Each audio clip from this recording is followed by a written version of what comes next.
Okay, so I was a little excited about seeing the Glastar and visiting Stoddard Hamilton's Arlington headquarters. I'd always heard good things about Stoddard Hamilton's airplanes from their customers and the aviation press, but this time I wanted to check them both out for myself. See, I do a lot of flying. One day I'm off on a long cross-country trip, and a few days later I might be up in the backcountry fishing. So far, I hadn't found any one airplane that was a good solution for both my kinds of flying without sacrificing affordability and operating economy. From what I'd read in the magazines and heard around my home airport, I already knew that the Glastar was a completely different kind of airplane. A radical departure from Stoddard Hamilton's traditional all-composite Glassairs, the Glastar design sounded almost too good to be true. I'd considered building one of the other folding wing designs, but upon close inspection, they just didn't satisfy all of my flying needs that well. So, with high hopes and just a little skepticism, I got my first introduction to the Glastar. Even from my very first glance, I could see that the Glastar is different indeed. The sleek appearance of the fuselage promises a high level of aerodynamic efficiency, and I was surprised to find that the smooth finish of the fuselage was simply the factory-applied outer gel coat. Only the vinyl tape stripes had been applied to accent the factory prototype. Since the metal wings, horizontal stabilizer, and other control surfaces were also left in their natural finish, it was very easy to see which parts of the Glastar are made from what types of materials. And on closer inspection, the stout chrome moly steel fuselage cage gave me a real feeling of confidence in the airframe structure. Overall, I was a bit surprised to see the aluminum flying surfaces and the composite fuselage components all integrated into such a visually pleasing package. And the more I looked at the Glastar, the more I got the urge to actually fly it. I remember thinking that if it flew half as good as it looked, the search for my perfect airplane might finally be over. The wide cabin doors were my first clue to the versatile nature of the Glastar design.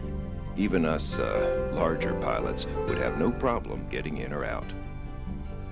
The Glastar also has adjustable seats designed to accommodate today's pilots of varied sizes and dimensions.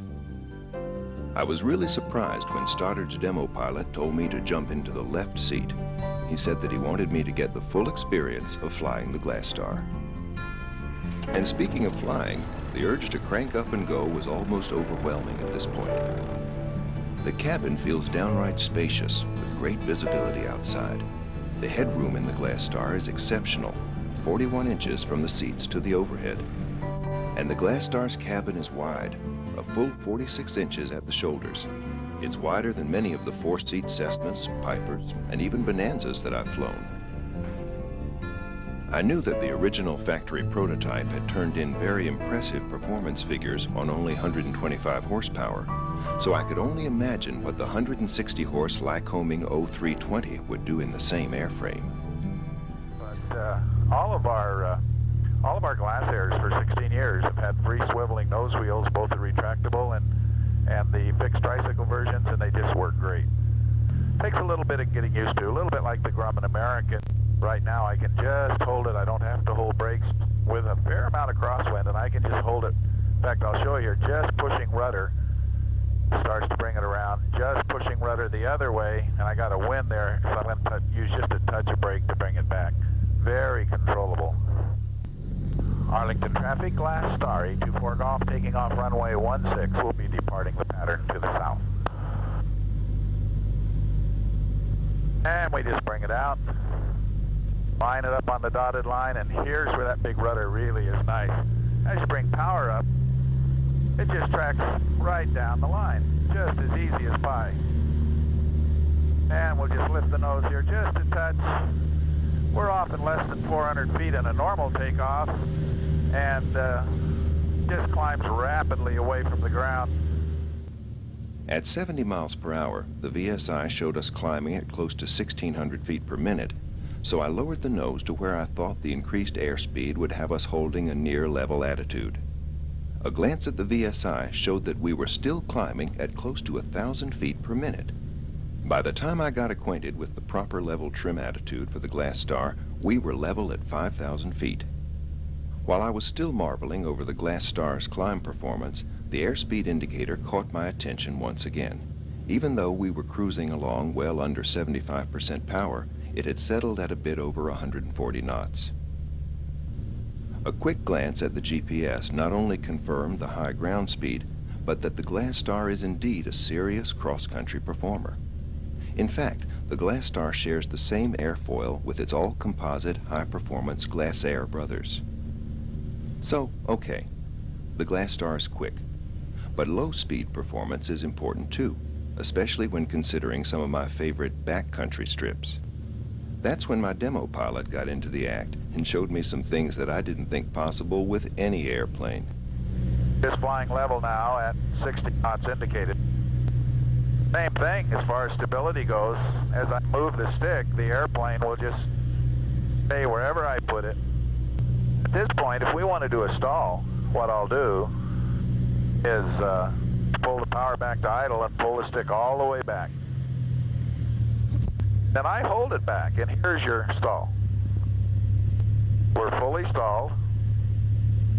It's not an issue.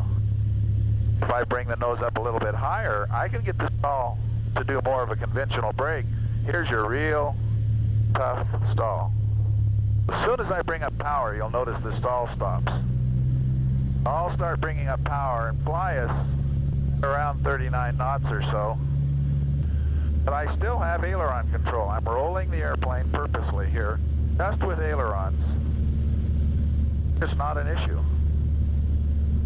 For the guy who wants a little more slow flight performance, this airplane is just phenomenal. You don't have to fly it down at this speeds for your normal flying at all. But if you like to go look at something, you like to fly slow, if you'd like to learn how to take it right down to a very minimal speeds. My surprise at the Glastar's pussycat stall characteristics must have shown, because that's when my demo pilot let me know that a pair of small vortex generators above the leading edge and a pair of stabilizer strakes were designed to further enhance the already docile stall even at full power and aft CG. Something that I will do sometimes on demonstrations is I'll fully slip the airplane right next to the stall speed. We're literally doing a flat turn to the left. This has no aerodynamic reason for flying an airplane like this. I'll slide it the other way. Here's a right turn. I'm going to hold the wings level, full right rudder, and I'm holding it. And right on the edge, you can feel the stall, wishing it could sort of develop. We're just flying it along. Just up to the pilot to develop those kinds of skills that they'd like to fly it down this low. Heading back to the field for some landings, I was struck by the amazing visibility from the Glastar. Even the wings seemed perfectly placed to block out as little sky as possible. And the skylights are well thought out too, providing a good over-wing view when in a steep turn. Back in the pattern and slowing to approach speed, the Glastar still felt as solid and predictable as it did at cruise air speeds. And a couple of things became real apparent. The Glastar doesn't give up airspeed very quickly until flaps are added, testimony to its aerodynamically efficient airframe.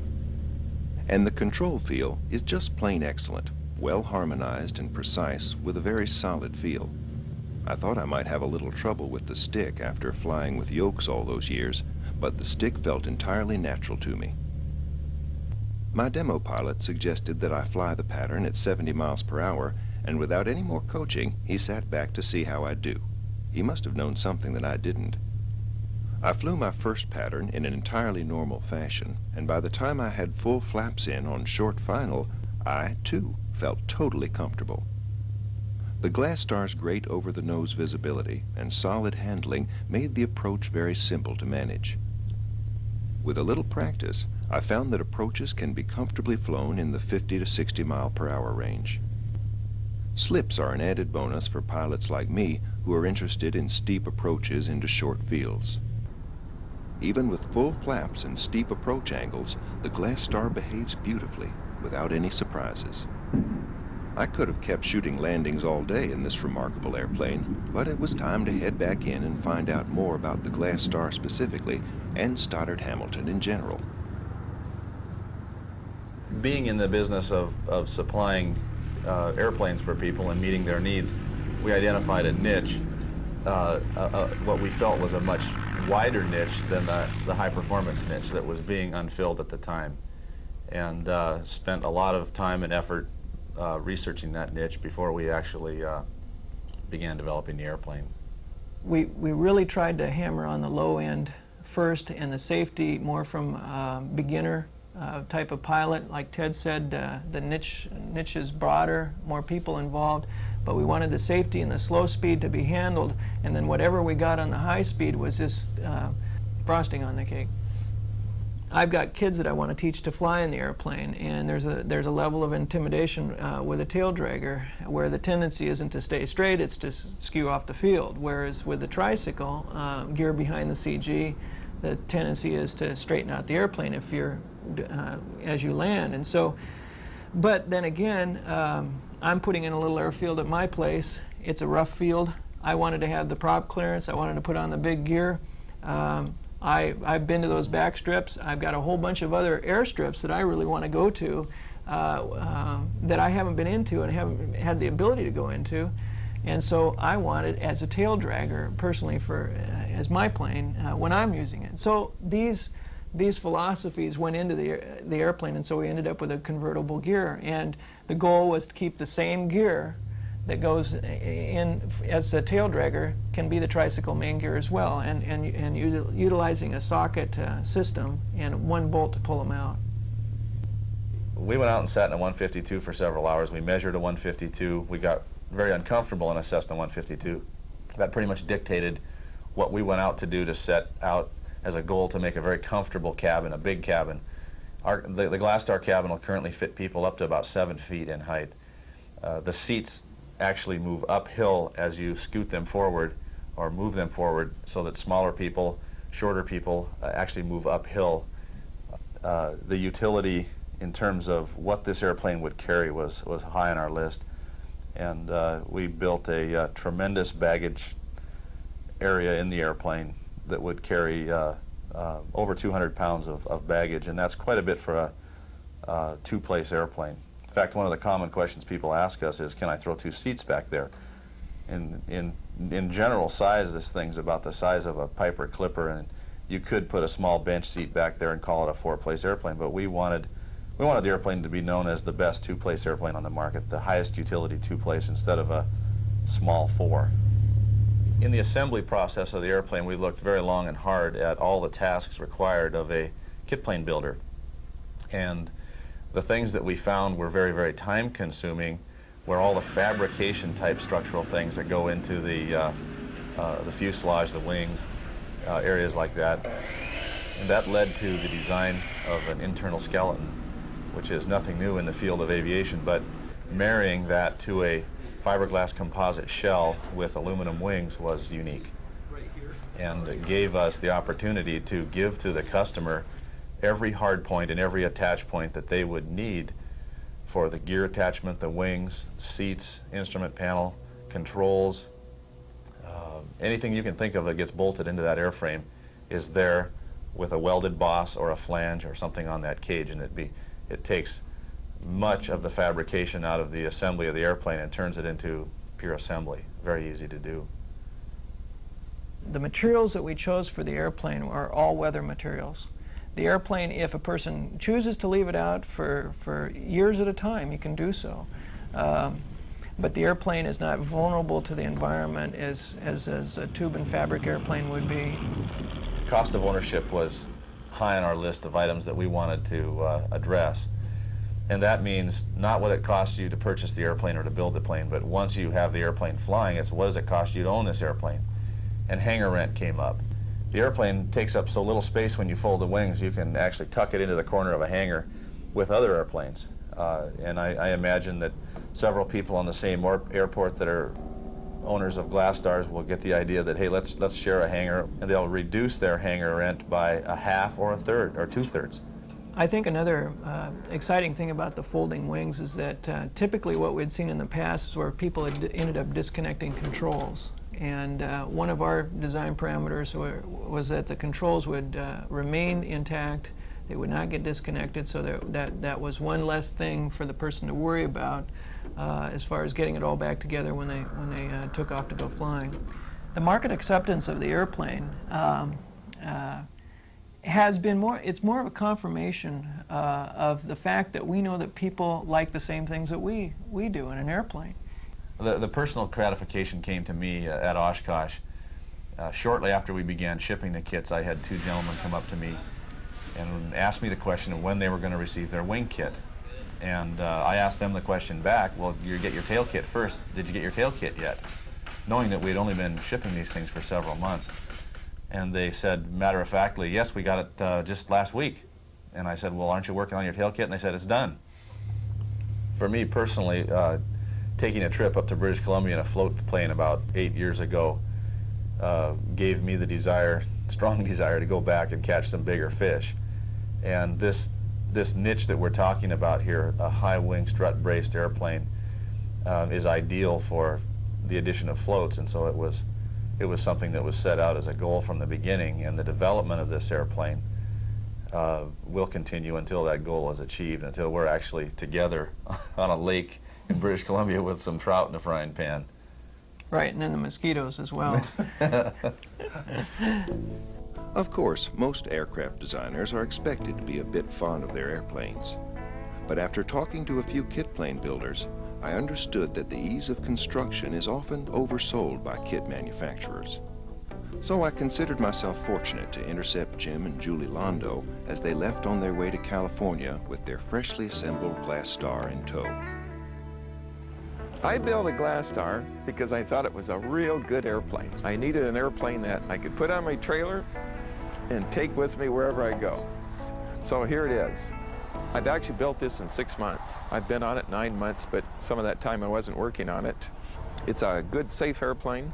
I've been looking for about the last 5 years for a good kit airplane that I could fold the wings, and I wasn't really happy with what was out there, and then the Glastar came along. And because Stoddard and Hamilton designed it and built it, I knew it was going to be good. And the quality of the parts that I got, I really couldn't believe it that a home-built airplane would have such quality stuff. All the skins are all pre-punched. All the critical locations in the airplane are already done for you. You don't have to do a lot of measuring because it's all measured out for you. When I first started, I was really scared, thinking, do I have enough talents and abilities to do that? I'd never riveted before, but I did it, and it turned out really good. Building an airplane isn't like having to clean up a basement or sweep out a garage. It's fun. And you go through this whole process and you think, this is just great. But that's not where it ends. It just starts. You get to get into this airplane and you get to fly it all over. I can fly 165 miles an hour at 20 miles to the gallon. And I can go into tiny little unimproved strips like my backyard, just landing in the grass. I can go all over. I can fly it across the country. I can go to Oshkosh. I'm sure that somebody will probably fly one across the ocean because it would be real easy because of the speed and because of the terrific load that it'll carry. My husband built this airplane, and it gave him an awful lot of pleasure, and soon to give me a lot of pleasure because I'm going to learn to fly it.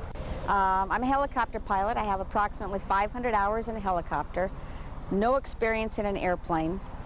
And my husband took me up in the Glastar and asked me if I wanted to try to fly it, which I did, and I was amazed at how simple it was. I was afraid that I'd flip it upside down, put it into a spin or a stall, and nothing like that. It was 165 miles an hour, and it was smooth, it was easy. I thoroughly enjoyed it. After getting the builder's perspective on the Glastar, I came to a few key realizations. The first is that the fuselage cage is the most innovative thing about this design. Not only does the cage serve as the primary load path for the airframe, but it allows the Glastar to be assembled quickly and with precise alignment. The fiberglass fuselage halves simply bolt to the cage, requiring about 50 hours to finish the glass work. And since the cage arrives fully factory welded, it turns the typical labor-intensive kit building routine into more of a simple assembly process. Another important thing is how easy the wings and tail group are to build. All the wing components are already pre-formed or pre-punched and are even pre-drilled for easy alignment and final assembly. Both the front and rear extruded aluminum spars are pre-drilled at all rib and bracket locations, and even the wing fuel tanks are pre-made and totally eliminate the problems associated with building a wet wing. Another thing that really struck me was the absolutely beautifully finished parts that come with the Glastar kit. They're even logically organized and packed on see-through blister pack cards for easy inventory and storage. Some kit manufacturers think providing a part means shipping a blueprint with a chunk of aluminum. But Stoddard Hamilton is more interested in providing a part that's ready for assembly, allowing the builder to get his or her Glastar to the flight line in the shortest amount of time. And that's when the adventure really begins. The incredibly wide Glastar performance envelope, coupled with changeable gear configurations and easy adaptability to floats and skis, fits perfectly with what I think the ideal airplane should be able to do. Throw in the folding wings and the quickly removable tail feathers, and suddenly storage options become almost endless. A single hangar can house several Glastars. So can a garage, for that matter. Which brings up affordability. Anything that can be designed into an airplane to lower the cost of flying becomes very important to any aircraft owner.